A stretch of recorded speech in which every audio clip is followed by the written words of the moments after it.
eh, kenapa ataupun akhirnya pelatihan ini diberikan sebagai salah satu upaya untuk membantu teman-teman yang dalam hal ini berupaya untuk memberikan layanan konseling. Jadi contoh tadi pertanyaannya, ada nggak sih instrumen-instrumen ataupun alat ukur yang untuk bisa mengetes, mengecek bagaimana itu tingkat kesehatan mental dan lain sebagainya? Ada.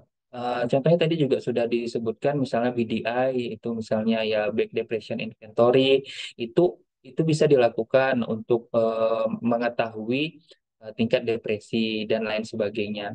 Nah, cuman ya itu tadi alat-alat tes ataupun instrumen-instrumen itu perlu dan hanya boleh dilakukan oleh tenaga ahli dalam hal ini ya psikolog, psikiater ataupun yang memang punya kompetensi di bidang itu.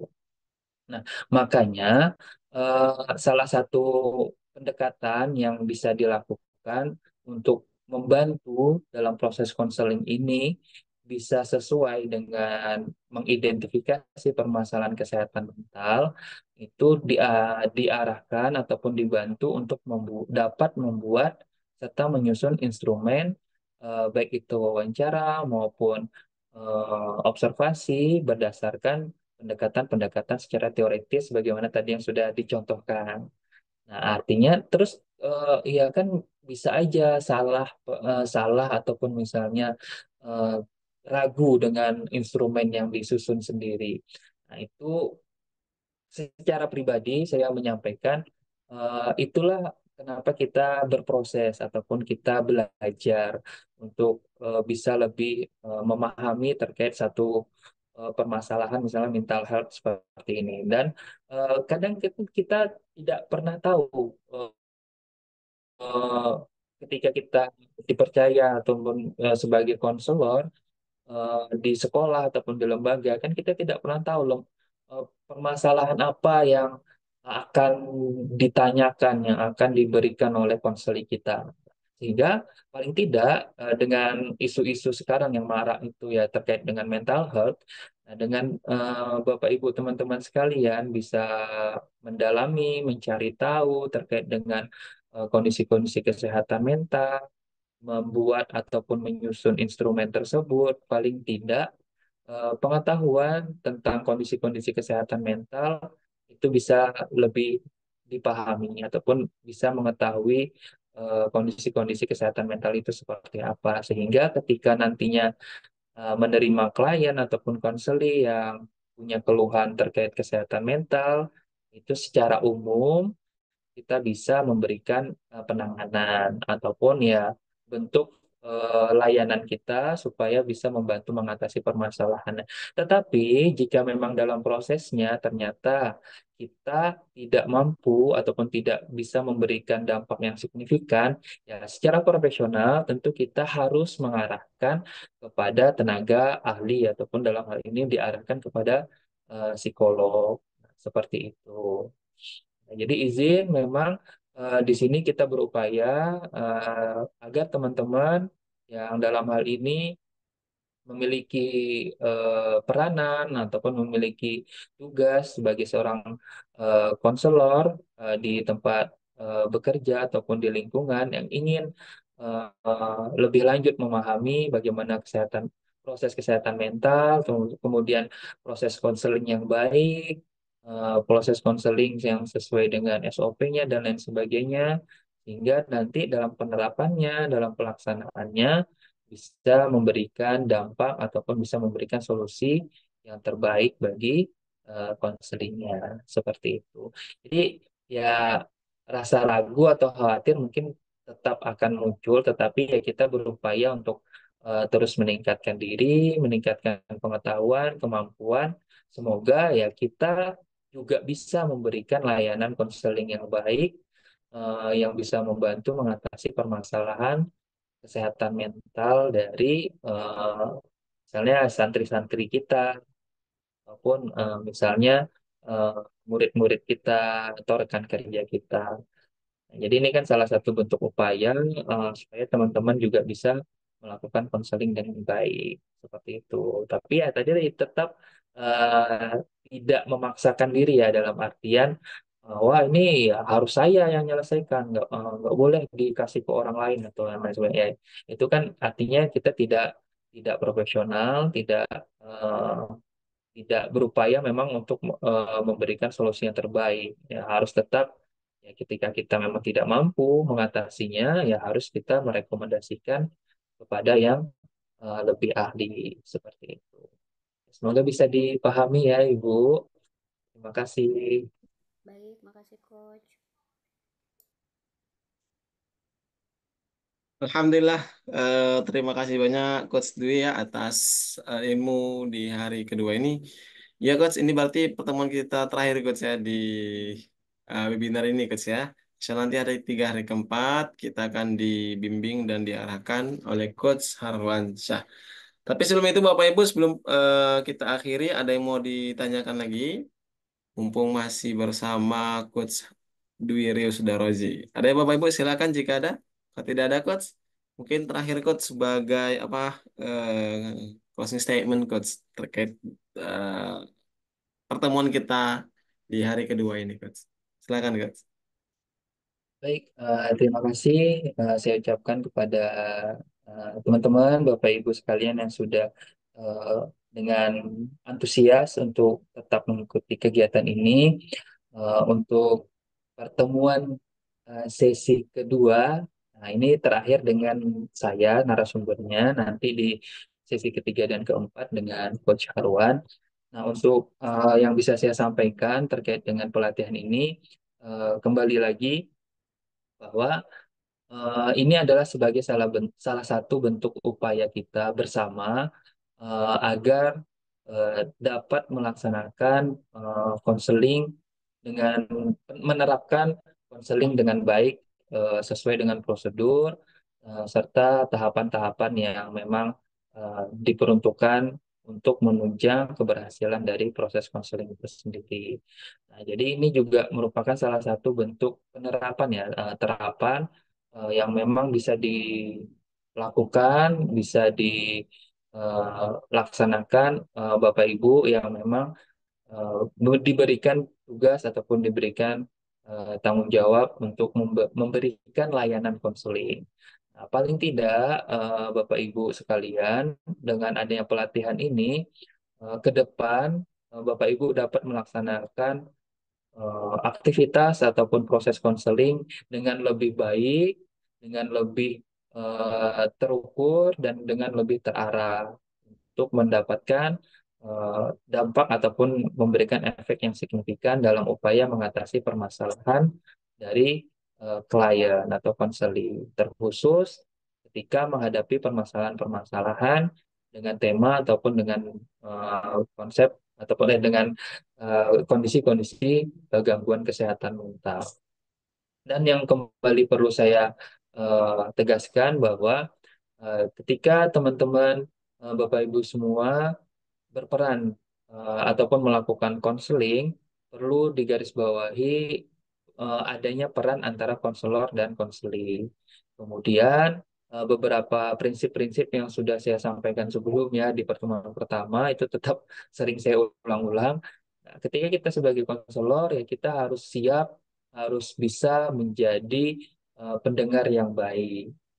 Nah, pendengar yang baik yang dapat memberikan kondisi perasaan aman dan nyaman ketika konseling, mengutarakan, meluapkan unek-uneknya.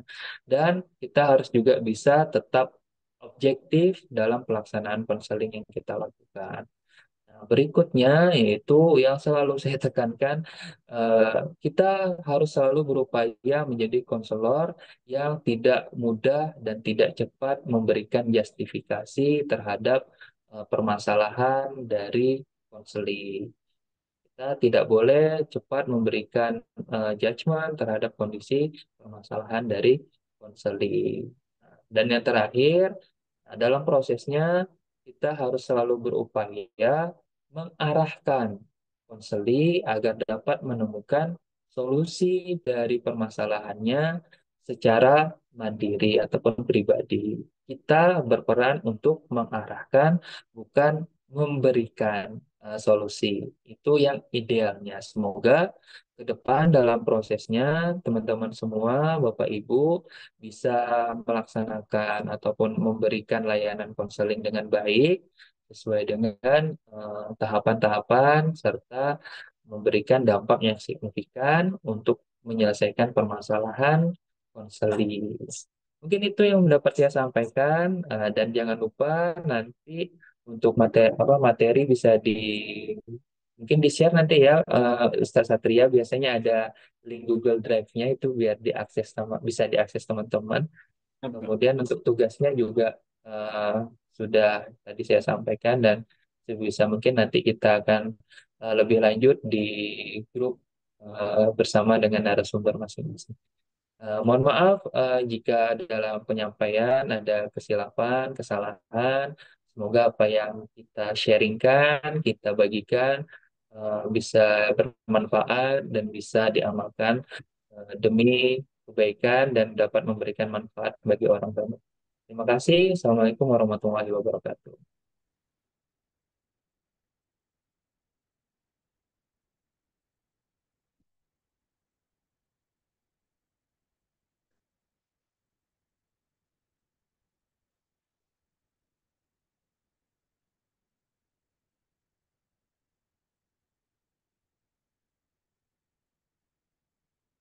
Alhamdulillah, eh, syukur pada Allah Bapak Ibu ya.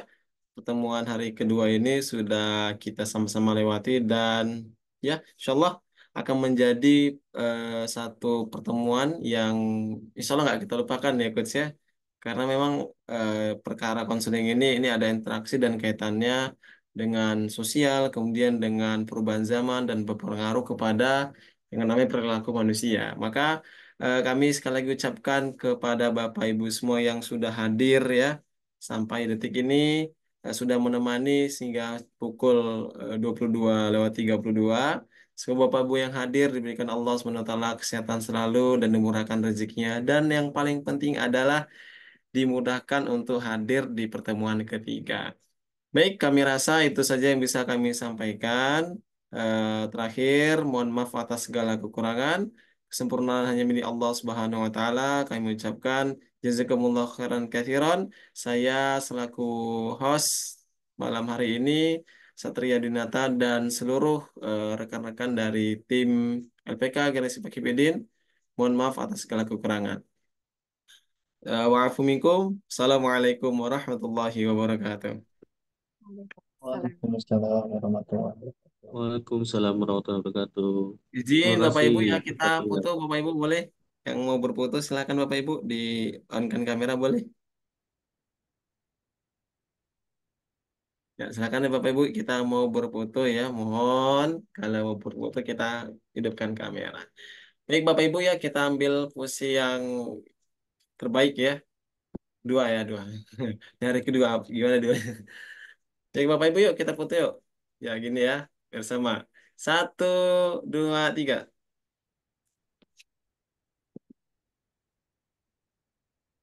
Oke, Alhamdulillah. Terima kasih sekali kami ucapkan kepada Bapak Ibu yang sudah ikut ya. Selamat beraktivitas dan sampai ketemu di hari ketiga. Ya, silakan Bapak Ibu boleh live. Terima kasih semuanya. Saya izin pamit ya. Assalamualaikum. Ya, good. Waalaikumsalam warahmatullahi wabarakatuh.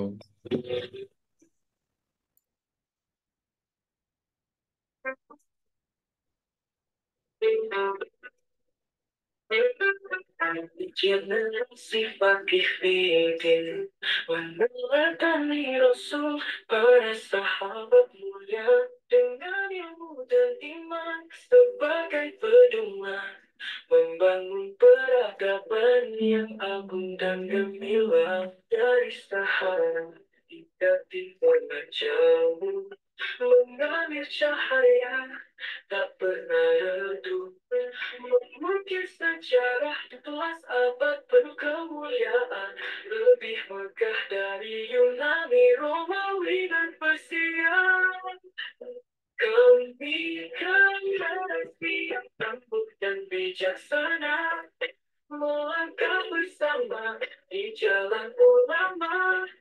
Jadi mercusuar dunia sinar terang meneruskan pendapat Islam yang kami hebat penuntun langkah kami. Dengan ilmu mereka dunia menjadi indah. Tak hanya kuasai seinstan sekufar, tapi juga hati yang tunduk pada Rabb semesta. Dari Sahara hingga timur dan jauh, mengalir cahaya tak pernah redup. Mungkin sejarah tulis abad penuh kemuliaan, lebih megah dari Yunani, Romawi, dan Persia. Kami generasi yang tangguh dan bijaksana, melangkah bersama di jalan ulama. Jadi mercusuar dunia bersinar terang, meneruskan pendapat Islam yang gemilang. Para ulama hebat menuntun langkah kami. Dengan ilmu mereka dunia menjadi indah. Tak hanya kuasai seinstan sekufah, tapi juga hati yang tunduk pada Rabb semesta. Kami generasi yang tangguh dan bijaksana, melangkah bersama di jalan ulama, menjadi mercusuar dunia bersinar terang, meneruskan pendapat Islam yang gemilang. Langkah kami berpijak pada kebenaran, dengan semangat Nabi dan para sahabat. Tak goyah, tak lelah, terus berjuang, mengangkat Islam rahmat bagi seluruh alam. Kemerah si Fakih Bibin Syahra